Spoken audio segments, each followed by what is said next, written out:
কুন ফায়াকুন বইলা, ফেরেশতা আল্লাহ বানাইছেন কুন ফায়াকুন বইলা, জমিন আল্লাহ বানাইছেন কুন ফায়াকুন বইলা।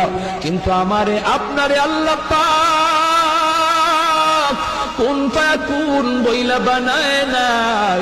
আমাকে আপনাকে যখন আল্লাহ বানাইছে, খালাকতু বিয়াদাইয়া, আল্লাহ বলে আমি আমার নিজের হাত দিয়া বান্দা বান্দিরে বানাইছি। কারণ এই চেহারার মধ্যে এত দামি কপাল, ওই কপাল দিয়া বান্দা আমার কুদরতি কদমে সেজদা দিবে। এই কপালটার এত দাম।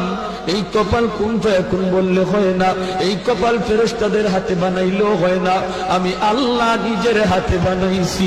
ইংলিশে অনার্স পড়ুয়া একটা যুবক, সে যদি নবীর সুন্নাত তরিকায় চললো, আল্লাহরে ভয় কইরা সব গুনাহ থেকে বাঁচলো, তুমি কেন পারবা না?